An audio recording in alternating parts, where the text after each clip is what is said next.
Bueno, estábamos hablando hace unos minutos de pensiones y vamos a continuar con este tema, pero también con otros que tienen que ver con el mundo del trabajo, con nuestro siguiente invitado. Saludamos al diputado integrante de la bancada del Frente Amplio, Andrés Giordano. ¿Cómo le va, diputado? Muy buenos días. Buenos días, Claudio. Buenos días, Juanita. Acá Bueno, un poquito agripado en esta mañana, pero Uh, bien, dentro de todo. no, ni nos cuento, porque acá Me bueno, agarró, andamos, me estamos un agarró. andamos poco ahí mermados. al filo. Tenemos, Yo pensé que me salvaba, pero no ocurrió, lamentablemente. Sí, no, bueno, es una situación que se está viviendo a nivel nacional, así que el llamado nuevamente a toda la gente a el autocuidado, tal cual como lo hicimos en la pandemia del COVID-19, las mismas medidas, aplicarlas también en este contexto en el cual hay mucho virus, mucha enfermedad respiratoria dando vuelta ahí en el ambiente.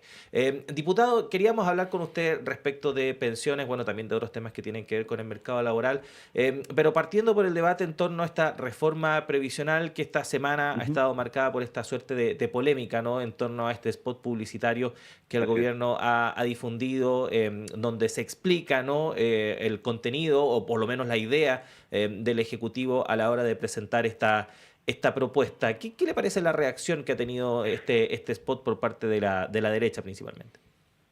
Sí, bueno, es bien interesante el fenómeno, porque simultáneo a este spot por parte del gobierno, donde realmente si tú lo analizas, lo que está haciendo es cumplir con el deber de informar ante una contracampaña que yo me atrevería a decir está basado en las fake news, que ha sido un término que se acuña, en noticias falsas, recientemente un anglicismo que se ha acuñado en el último tiempo, que se ha basado en la desinformación, en la distorsión de los elementos que se han venido discutiendo hace más de un año y medio en el Congreso, y que han afectado a la opinión pública. Yo diría muy concretamente que acá existen voceros parlamentarios en ambas cámaras, en la Cámara de Diputadas y Diputados, por cierto, vimos el resultado de la votación, pero también en el Senado, que tienen absolutamente el mismo discurso de la industria de AFP, hasta las comas, o sea, no dicen nada distinto, no tienen propuesta para subir las pensiones, reiteran como loro lo mismo que el spot publicitario al que yo estoy haciendo referencia, que son dos en realidad, que lanzaron desde la Asociación de AFP, muy inteligentemente, probablemente financiado con recursos de las AFP, desviados hacia la asociación para poder no ser fiscalizados por la Superintendencia de Pensiones, porque lo que han hecho en estos spots es criticar abiertamente la reforma de pensiones, tratar de influir en la opinión pública con este discurso que se basa obviamente en la idea de la propiedad de los fondos, discutir la idea del seguro social. Ellos están en contra del seguro social, al igual que la derecha, pero efectivamente no hay propuesta para subir las pensiones de los jubilados. Entonces, llama la atención que hoy día se ponga el grito en el cielo, porque el Ejecutivo, el Gobierno, el Ministerio del Trabajo informa a través de su propio spot la visión de la reforma, porque en otras palabras lo que nos están diciendo, y esto me parece muy grave y complejo en términos democráticos, que solo las AFP, que son una industria interesadísima en el resultado de la reforma, puede dar su visión, puede opinar y puede influir en la ciudadanía. Y en el Congreso, lamentablemente además, como ya dije, además tienen parlamentarios que votan en esa misma línea. Diputado, justamente comentábamos hace un rato lo que llama la atención, es que se dice que además el gobierno difunde, ¿no es cierto?, este spot con platas de todos los chilenos, cuando los parlamentarios hacen vocerías de Mm, los intereses de una empresa, como son las AFP, ujú, también lo hacen con plata de todos los chilenos, los pagamos todos los chilenos, ¿no es cierto? Eh, sí. a uno, la gran pregunta en este caso es, ¿ha faltado de parte a lo mejor del oficialismo el tener vocerías de parte de no solo los ministros, los subsecretarios, etcétera, sino que de los propios dirigentes políticos que le expliquen bien a la ciudadanía y que contrarresten esa campaña que ha hecho el mundo de la empresa de las AFP? Bueno, yo diría que en este tipo de temáticas que además son muy estructurales, estamos hablando finalmente de reformas que se enfrentan a intereses gigantescos. Yo quiero recordarle a nuestros auditores y auditoras que las AFP administran cerca de 200 mil millones de dólares, ¿no? Estamos hablando de una cantidad de plata sideral que además no solo la administran las AFP, sino que son recursos frescos que están a disposición de los grandes grupos económicos, Así es. muchos nacionales, pero también varios transnacionales, la banca principalmente, o sea, los recursos que nosotros ponemos mes a mes con nuestra cotización previsional del 10%, finalmente financia las grandes operaciones del mercado financiero, son los mismos préstamos que los bancos le hacen a la ciudadanía, y efectivamente lo que usted menciona también es que parte de las utilidades, que las AFP tienen utilidades con 1.300 millones diarios. Yo leía un reporte, subieron en el último trimestre, creo que alcanzan ya casi los 1.500 millones diarios de pesos, salen de una de las comisiones más caras que hay en el mundo en algún sistema previsional. Una comisión muy cara es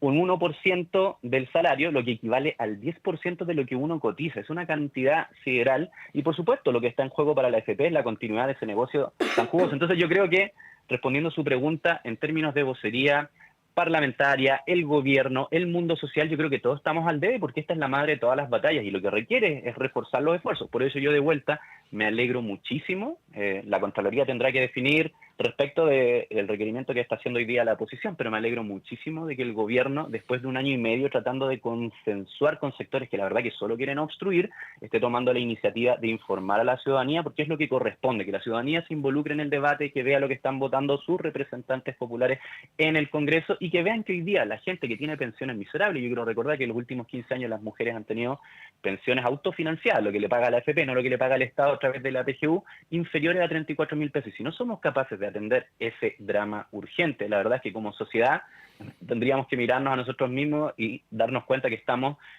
básicamente diseñando una sociedad que no se sostiene por sí misma. Uh-huh. Diputado, bueno, la discusión actualmente legislativa está radicada en el Senado, ya pasó ahí por la Cámara que usted integra. Pero ¿cómo ve lo que ha ocurrido? Porque supuestamente la suma urgencia vencía hoy, o sea, no supuestamente, hoy día vencía la suma urgencia que había solicitado el gobierno para tramitar este proyecto y no avanzó nada la iniciativa en la Comisión de Trabajo, al punto que el Ejecutivo va a tener que renovar esta urgencia, pero ahora por una urgencia simple, es decir, se va a dar incluso un poco más de margen de tiempo para que esto se discuta. ¿Qué pasa ahí, diputado? Sé que usted es de otra Cámara, no se puede hacer responsable por lo que ocurre en el Senado, pero ¿cómo lo ven ustedes también?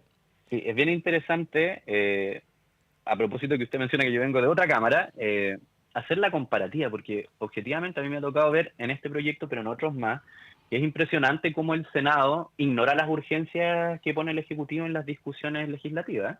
Eso es bien interesante. En la Cámara me da la sensación de que existe un respeto un poquito mayor y cuando hay urgencia simple o suma urgencia, la verdad que los parlamentarios hacemos el esfuerzo de sesionar varias veces a la semana. Si uno analiza lo que pasa en la Comisión de Trabajo del Senado, sesionan 1 hora a la semana. Nosotros estábamos sesionando 3 veces para tratar de sacar esta reforma en 2 horas cada vez, ¿no? Entonces estábamos sesionando 6 horas a la semana, incluso algunos estábamos dispuestos a sesionar mucho más porque nos parece que esta es una reforma urgente. Quiero volver a poner el acento en eso.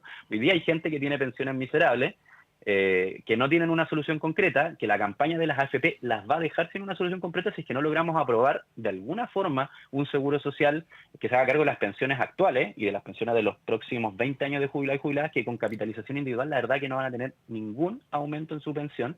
Y llama mucho la atención que en el Senado entonces se estén tomando estas actitudes que básicamente son muñequear con el gobierno a costa de los jubilados y jubiladas. Eso es algo que no pasa, o no pasó al menos en la Cámara de Diputados y Diputados, la experiencia que yo he tenido como parlamentario, y me parece sumamente preocupante. No hay nada tampoco en los reglamentos de cada una de las corporaciones que aplique sanciones para los presidentes cuando no se ponen los proyectos en tabla. Entonces es lamentable que exista este grado de incertidumbre, no para el gobierno, no para los parlamentarios y parlamentarias, sino que para la ciudadanía. Usted acaba de mencionar justamente que no hay ninguna normativa que obligue, ¿no es cierto?, a pesar de que supuestamente cuando se pone suma urgencia debería ir primero en la tabla de discusión. Recordemos que el Senado se tomó 1 año en lo que era la ley corta de ISAPRE y después la Cámara de Diputados tuvo que legislar rápidamente, ¿no es cierto?, para tratar de solucionar el problema.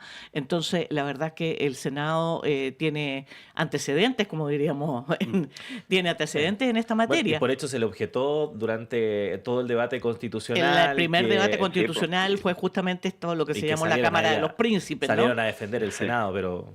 Sí, corporativamente bueno, la defensa. Sí. Y la defensa ultranza, bueno, pero la ciudadanía también tiene que observar. Cuando te tomas 1 año para discutir un proyecto y después resulta que tiene que volver porque tampoco se aprueba, no, sin comentario. Pero, diputado, concretamente respecto al tema de los plazos.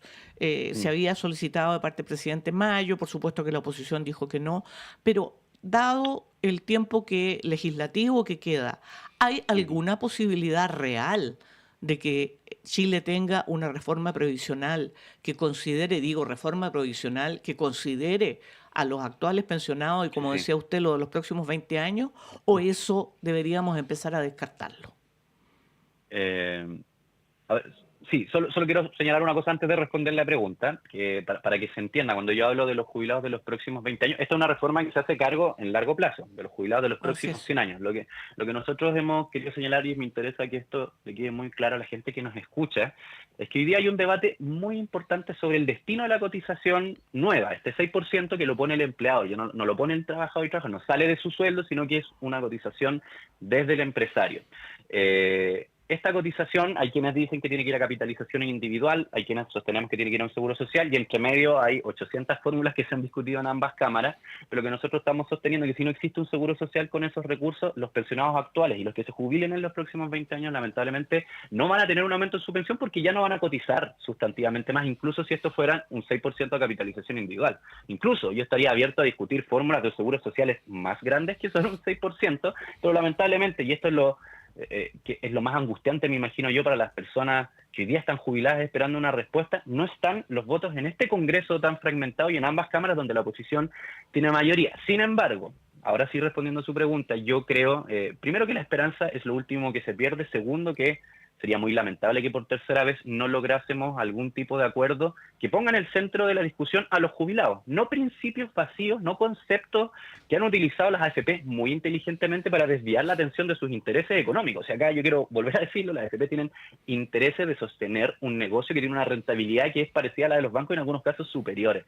Y que son conceptos como la libertad de elegir, como la propiedad de los fondos, como la heredabilidad, que para que también los auditores sepan, la verdad que menos del 10% de las personas heredan, porque hay un sinnúmero de otras causales que terminan en pensiones de sobrevivencia. Entonces hay muchos mitos que se han instalado en el debate y lo que no se ha puesto en el centro son los jubilados. Entonces yo quiero aprovechar, hacer un llamado a los senadores de la República a tomarse muy en serio el tema previsional por los jubilados y jubiladas, y también al mundo social. Yo creo que es importante. Hoy día va a haber una movilización, entiendo, una nueva movilización de la CUT en Valparaíso, que tiene en el centro también el tema de las pensiones. Yo espero que las organizaciones que en algún momento levantaron también las consignas por no más AFP puedan empujar que exista una transformación, porque en el fondo acá, vuelvo a decirlo, más allá de que todos hemos defendido estas banderas con mucha fuerza, se trata de una cuestión absolutamente descarnada y humana, que es que los jubilados y jubiladas actuales tienen pensiones de miseria, y si no los ponemos en el centro, lamentablemente vamos a tener un fracaso democrático. Ujú. Estamos conversando con el diputado Andrés Giordano. Diputado, queríamos preguntarle también por otro tema, aunque se relaciona, porque nosotros habíamos conversado antes que quizás el problema, y el gran problema de fondo de la jubilación y el tema previsional en nuestro país son los bajos sueldos que finalmente se le paga Sí, sí. a los trabajadores, los El bajos mercado salarios laboral, que... decíamos Claro, nosotros, Sí, y con sí. un país que tiene bajo sueldo, pero que además tiene inseguridad en el empleo, no hay estabilidad, tiene grandes lagunas, no hay ningún sistema que solucione ese resiste. problema. Y una de las grandes soluciones que se han planteado para el tema de, por ejemplo, dotar de mejores salarios a los trabajadores es que tengan capacidad de negociar ante los Sí, sí. empleadores, ante los privados. Y en ese sentido, la idea de presentar un proyecto de negociación ramal aparece como una demanda fundamental desde el mundo de los trabajadores. Y al parecer habrá novedades en la cuenta pública del próximo 1 de junio por parte del presidente Gabriel Boric. Hay informaciones que hablan de que esto se va a mencionar, de que incluso se va a reactivar la idea de presentar un proyecto.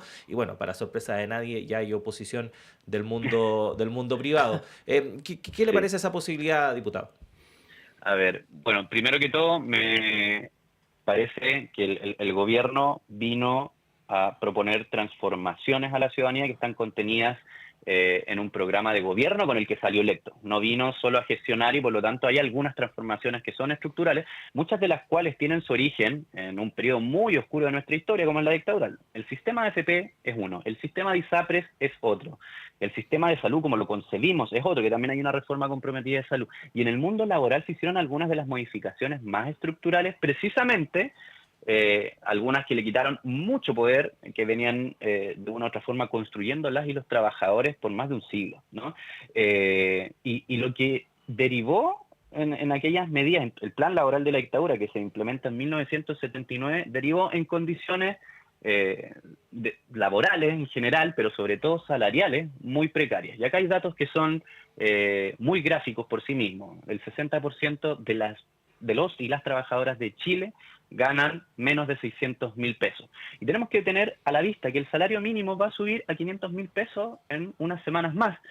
Es decir, la gran mayoría de los empresarios o bien paga el mínimo o paga un salario bastante cercano al mínimo. Chile se ha convertido en un país de mínimo. ¿Y qué nos dice la experiencia internacional? Así como en el tema de pensiones nos dice que es importante incorporar al Estado, que es importante tener sistemas públicos de pensiones, tener tripartismo, es decir, que los empleadores pongan también plata para la jubilación y que existan seguros sociales, que esto no se conciba como algo individual. La experiencia comparada también nos dice que los países que logran distribuir mejor su riqueza, y el caso de Chile es dramático, somos uno de los países más desiguales de la OCDE, el último o el penúltimo de la lista, porque el 1% más rico de nuestro país concentra el 50% de la riqueza que generan las y los trabajadores. Bueno, la experiencia internacional dice que los países que han revertido esto o que han tenido una buena distribución y redistribución de la riqueza con sus políticas públicas, una de las grandes medidas que afecta a esto es la negociación colectiva ramal y multinivel, porque se da la paradoja de que hoy día tenemos sindicatos que solo pueden negociar a nivel de empresa, lo que efectivamente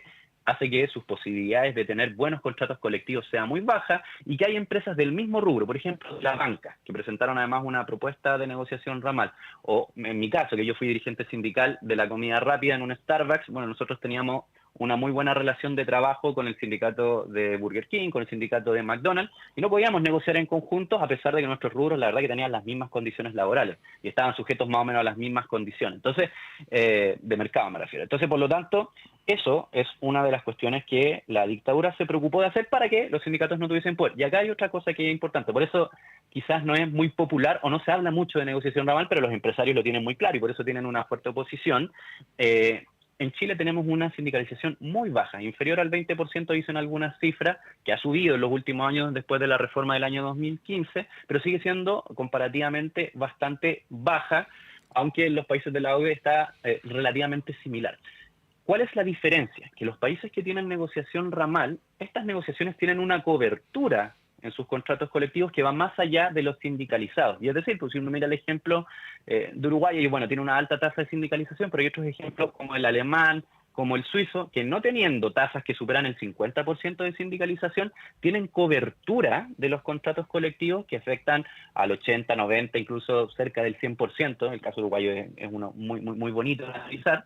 Y eso que genera que la verdad que la gente tiene mejores salarios. Entonces, objetivamente, en algo que sí hemos estado de acuerdo, al menos con los analistas e incluso con la industria de AFP, lo que han dicho que uno de los problemas estructurales también tiene que ver con el mercado del trabajo y con los salarios. No tiene que ver con el sistema de pensiones, pero eso es algo de lo que también hay que hacerse cargo, y uno no se puede solo hacer cargo subiendo el salario mínimo, y con esto termino, sé que me extendí mucho, sino con políticas que han demostrado estos resultados a nivel internacional, como es la negociación ramal y multinivel. Diputado Andrés Giordano, diputado de la bancada del Frente Amplio, efectivamente son dos temas, ¿no es cierto?, que vamos a seguir conversando en algún minuto: mercado laboral y sistema de seguridad social, porque las AFP son cualquier cosa menos un sistema de seguridad social. Le agradecemos muchísimo el que haya conversado con nosotros esta mañana. Muchas gracias a ambos, feliz. Nos vemos en cualquier otra ocasión y seguro vamos a tener que seguir debatiendo estas temáticas, así que muy disponible. Muchas gracias, diputado, que esté bien. Chao, chao. Ahí está el diputado Andrés Giordano conversando con nosotros a esta hora de la mañana respecto de diversos temas que tienen que ver con el mercado laboral. 8 de la mañana en punto, tenemos que hacer una pausa, pero siga junto a nosotros. En breve llega Patricio López para continuar con esta primera edición de Radioanálisis. Hasta las 10 de la mañana hay programa, así que queda mucho todavía por delante. Juanita, nos reencontramos mañana. Hasta mañana, que tengan buen día.